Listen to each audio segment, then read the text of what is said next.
அது பிரச்சனை அல்ல. தன்னை படைத்தவரின் வார்த்தையை நம்பாததே பாவமாய் மாறினது. அப்படின்னா உங்களை உங்க பெத்தெடுத்த அப்பா அம்மாவை நீங்க நம்பலன்னா அது எவ்வளவு ஒரு பெரிய பாவமா இருக்கும்ல. பெத்தெடுத்த அம்மா அப்பாவை விட்டுட்டு ஓடுனா அதை விட சாபம் இல்லை பாவம் இல்லைன்னு இன்னைக்கு உலகம் சொல்றத நம்ம கேட்டுட்டு இருக்கோம்ல. அப்ப பாருங்க, எல்லா தந்தவரின் வார்த்தையை புறக்கணித்தது மனிதர்கள் பாவம். பாருங்க, எல்லாம் கொடுத்த கடவுளின் வார்த்தைக்கு கீழ்ப்படியாதது பாவம். இந்த பாவத்தை பிசாசு மனிதனுக்குள்ள கொண்டு வந்தா மனிதன் அந்த பாவம் மரணத்தை மனிதனுக்குள் கொண்டு வந்தது. இந்த பாவத்தை நினைத்த மனிதனும் கடவுளும் ஒன்றாய் இணைந்திருந்ததை துண்டிக்கப்பட்டது. பிரியமானவர்களே, இதன் மூலமாய் கடவுள் பார்த்தார். அப்படியா அந்த பழத்தை சாப்பிட்டனால பாருங்க, முதல்ல கடவுள் சொன்னதை கேட்டுட்டு இருந்த மனுஷன் அப்புறம் பிசாசு சத்தத்தை கேட்டான். அப்ப அதனாலதான் மனுஷன் நல்லதும் கெட்டதும் கலந்தவனாய் இருக்கிறான். இந்த உலகத்தை நீங்க பாத்தீங்கன்னா மொபைல தோந்தீங்கன்னா ஒண்ணு நல்லது இருக்கணும், இல்ல கெட்டது இருக்கணும். இல்ல நீங்க சிந்திச்சாலோ நீங்க செயல்பட்டாலோ இந்த ரெண்டுத்துக்குள்ளதான் இருப்பீங்க. ஒண்ணு நல்லது செய்வீங்க, இல்ல கெட்டதை சிந்திப்பீங்க, கெட்டதை பேசுவீங்க, நல்லதை பேசுவீங்க, கெட்டதை செயல்படுவீங்க, கெட்டது நல்லதை செயல்படுவீங்க. அப்படின்னா இந்த ரெண்டு தாங்க. ஒரு காலத்தில் மனிதன் கடவுளின் சத்தத்தை தோட்டத்தில் கேட்டுக்கொண்டிருந்தான், நல்லதும் அவனுக்குள் இருந்தது. ஒரு காலத்துல சாத்தானுடைய சத்தத்தை கேட்க ஆரம்பிச்சுட்டான், கெட்டதும் வந்துருச்சு. ரெண்டும் கலந்த கலவையாய் மனிதன் மாறி போனார். கடவுள் வருகிறார் பாருங்க, கடவுள் மனிதனாய் வருகிறார் மரணத்துக்கு அதிகாரியாக பிசாசை அழிக்க. அப்படின்னா என்ன நினைப்பீங்கல்ல, கடவுள் மனிதனாய் இருந்து விட்டால் மரணம் அவருக்கு வராது என்பதனால் மரணத்தோட ஃபைட் பண்ணணுமா, கீழே இறங்கி உங்க கூட ஃபைட் பண்ணணும்னா உங்களுக்கு ஈக்குவலா நான் என்ன பண்ணணும், வரணும். அப்போ மனிதனுக்கு வந்த மரணத்தோடு யுத்தம் பண்ண கடவுள் மனிதனை போல் மாறிவிட்டார். அந்த மனிதனாய் இந்த உலகத்தில் அவதரித்து இயேசு தெய்வம் கடவுள், அந்த கடவுள் மனித அவதாரம் எடுத்து வந்தார் மரணத்தை தோற்கடிக்க, மரணத்திலிருந்து மனுக்குலத்தை விடுவிக்க. இது உண்மையா? ஒத்துக்கொள்ள முடியுமா? ஒத்துக்கலாங்க. எப்படி ஒத்துக்கலாம் தெரியுமா? இந்த கின்னஸ் ரெக்கார்ட் பண்ணிருக்கீங்களா? ஒருத்தர் 100 மீட்டர் ஓடி ரெக்கார்ட் பண்ணிருப்பார். ஆனா அதுக்கு மேல ஒருத்தர் ஓடினார்னா அந்த ரெக்கார்ட் என்ன பண்ணிடுவாங்க, பிரேக் பண்ணிட்டு அவர் பேர் என்ட்ரி பண்ணிடுவாங்க. அதே மாதிரி தாங்க, மரணத்தை தோற்கடிக்க வேண்டும் என்றால் மரணம் என்று மனிதனுக்கு விரோதமாய் எழுதப்பட்ட கையெழுத்தை உடைத்து போட வேண்டும் என்றால் ஒரு மனிதன் உயிர் தள்ள வேண்டும். ஒரு மனிதன் மரணத்தை ஜெயித்து உயிரோடு எழுத வேண்டும். அந்த மனிதன் உயிரோடு எழுதுவிட்டால் மரண சாசனம் அழிக்கப்பட்டு போய்விடும். மரணம் என்றும் கூச்சு, மரணம் என்னும் விதை சாகடிக்கப்பட்டு விடும். அதற்காக கடவுள் மனிதனாய் மாறி என்ன செய்தார்? தன் இரத்தத்தை சிந்தி ஜீவனை தந்து அவர் உயிரோடு எழுந்தார். உயிரோடு எழுந்த ஒரு தெய்வம் என்றார் இயேசு ஒருவரே. சொல்றவங்களா ஒரு அலையா சொல்லுங்க பாப்போமே. ஹalleluya. அப்ப பாருங்க, கடவுள் மனிதனாய் வந்து மனிதனுக்காய் ரத்தம் சிந்தி, சும்மா ஒண்ணு மரணத்தோட போர் செய்யல, அவர் ரத்தம் சிந்தி ஜீவன் தந்து மரணத்தை ஜெயித்தார். எப்படி கேட்கிறீங்களா? நம்ப முடியலையா? இன்னைக்கும் இயேசுவின் கல்லறை திறந்து இருக்கிறது. உலகத்தில் இருக்கிற எல்லா கல்லறை மூடி இருக்கும் பொழுதும் இயேசுவின் கல்லறை திறந்து இருக்கிறது. பிரியமானவர்களே, அழகாய் இயேசு சொல்லுகிறார். வேத புத்தகம் கடைசி புத்தகத்துல வேதத்துல பாத்தீங்கன்னா வெளிப்படுத்தல் 1:18 சொல்லுகிறது, மரித்தேன் ஆனாலும் இதோ சதா காலங்களிலும் உயிரோடு இருக்கிறேன். ஆமென். நான் மரணத்திற்கும் பாதாளத்திற்கும் உரிய திறவுகோலை உடையவராய் இருக்கிறேன். ஹalleluya, ஹalleluya. மனிதனை ஆண்டு கொண்டிருந்த மரணத்தை இயேசு தன்னுடைய மரணத்தினால் உடைத்து போட்டு அந்த மரணத்தின் சாவியை தன் கையில் எடுத்து இன்றைக்கு அவர் உயிரோடு நேற்றும் இன்றும் என்றும் ஜீவிக்கிறவராய் இருக்கிறார் என்று பைபிள் அவ்வளவு அழகாய் ஆரம்பத்தில் இருந்து முடிவு வரைக்கும் சொல்லுகிறது. பிரியமானவர்களே, இயேசு உண்மையான தெய்வம். மரணத்தோடு அவர் யுத்தம் செய்தார். எப்படி யுத்தம் செய்தாரு? இதுதான் இங்க பியூட்டிங்க. ரத்தம் சிந்தி யுத்தம் செய்தார். கடவுள் தானே அசால்ட்டா அப்படியே நினைச்சா செகண்ட்ல கண்ண மூடா அப்படியே காலி பண்ணலாம். அவர் நினைச்சா அப்படியெல்லாம் அவர் பண்ணல. நீங்க இன்னைக்கு மனிதரே எத்தனை மேஜிக் பண்றாங்க, ட்ரிக்ஸ் பண்றாங்க. கடவுள் அப்படியே நினைச்ச மரணம் சாகட்டும்னா சாகதான் போகுது. அவர் அப்படியெல்லாம் வரல. அவர் தன் அன்பை மனிதனுக்கு காண்பிக்க விரும்பினா, நான் அப்பா, நான் தான் என் சுவாசம் கொடுத்து உன்னை உருவாக்கினேன், நான் தான் உன்னுடைய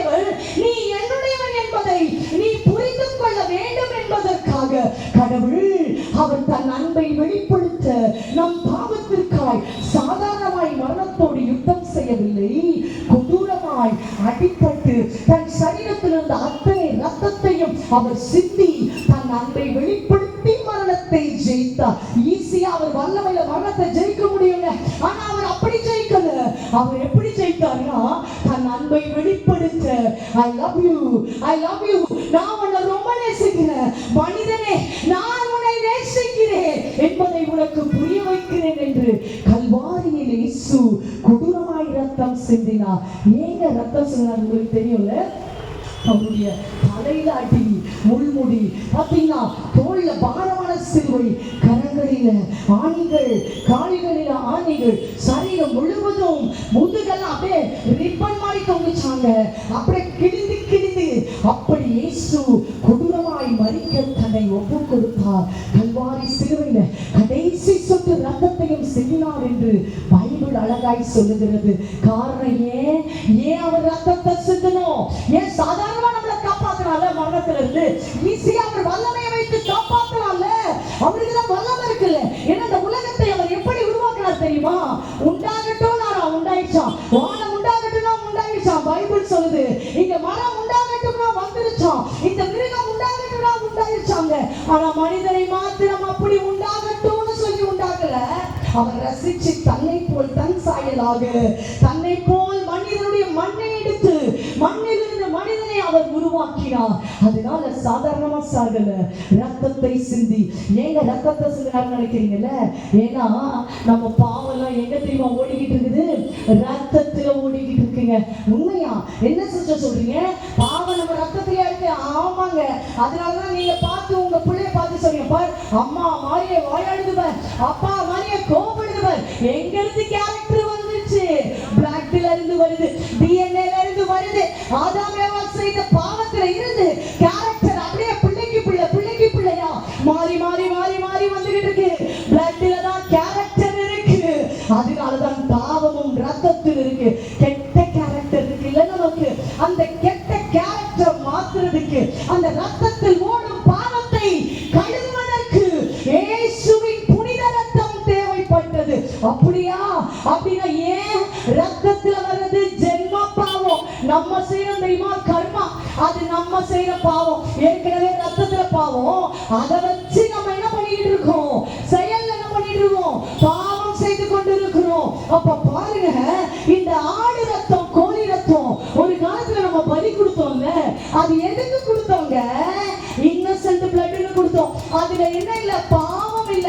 ஏன்னா அனிமல்ஸ்க்கு பாவம் தெரியாது. அதனால இந்த ஆட்டை ரத்தத்தை கொடுத்தோம்னா நம்ம பாவத்துக்கு என்ன இருக்கும்? பரிகாரம் இருக்கும்னு மனிதன் நம்பிக்கொண்டிருந்தான். அது உண்மைதாங்க. ஏன்னா அது இன்னசென்ட் பிளட். ஆனாலும் மனுஷன் பாவம் செய்யறானே, இன்னசென்ட் பிளட் ஊத்துறான். ஐயோ சாமி, நான் பாவம் செஞ்சுட்டேன், என் பாவத்தை மன்னிச்சிரு, பரிகாரம் அப்படின்னு ரத்தத்தை ஊற்றியும் மறுபடியும் அந்த பாவத்தை செய்யலாம். அப்படின்னா அந்த பாவத்தை விடுறதுக்கு அவனுக்கு பவரே கிடையாது. அப்போ பாவத்தை விடுறதுக்கு பவர்ஃபுல்லான பிளட் தேவை.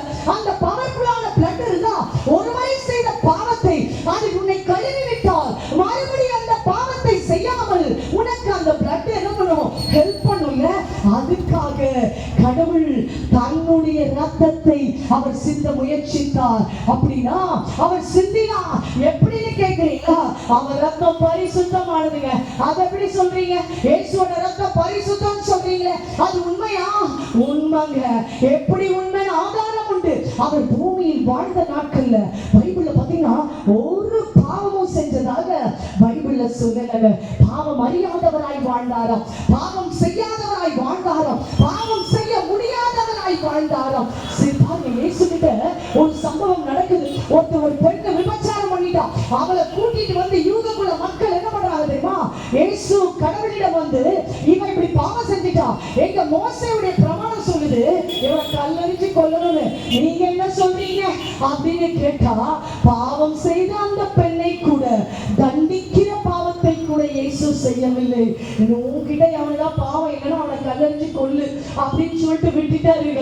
பாருங்க, பாவம் செய்த பெண்ணை அவரிடம் கொண்டு வந்தும் கூட இயேசு அந்த பெண்ணுக்கு எந்த துன்பமும் செய்யாமல் அவளை விட்டுவிட்டார். இயேசு அப்ப பாவம் இல்லாதவர். இன்னும் ஒரு ஆதாரம் உண்டு. இயேசுவை சிலுவையில் அறைந்து அவரை கொடுமையாய் சித்திரவதை செய்து அவர் மரித்து போன அந்த நேரத்திலும் பாருங்க, அந்த மரிக்க போற அந்த தருணத்தில் இயேசு சொல்லுகிறார், பிதாவே இவர்களுக்கு மன்னியும், அப்படின்னா நான் இவங்களை மன்னிக்கிறேன்.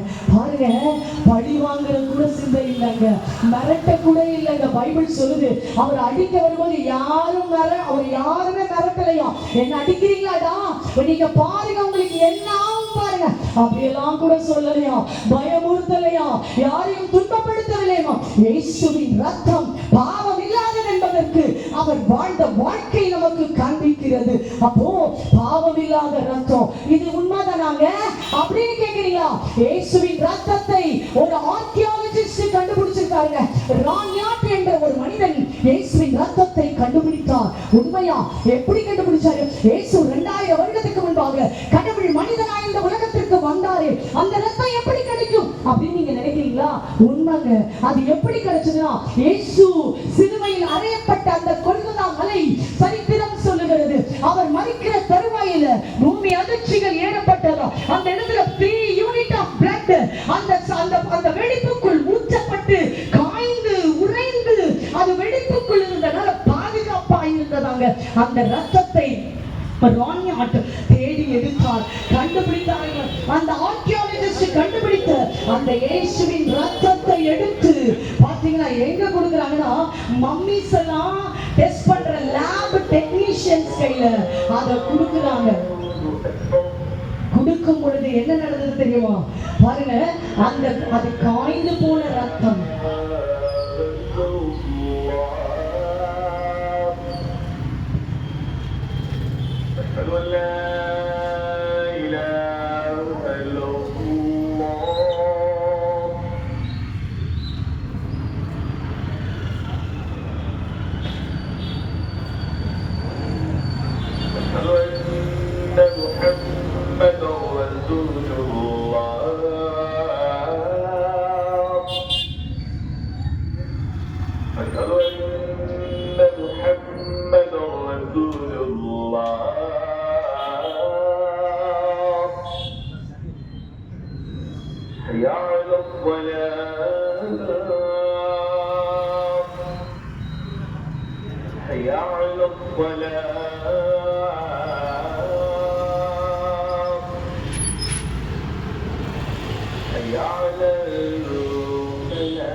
ரத்தத்தை அந்த பாத்தீங்கன்னா மம்மிஸ் உடைய டெக்னீஷியன்ஸ் கண்டுபிடிச்சாங்க.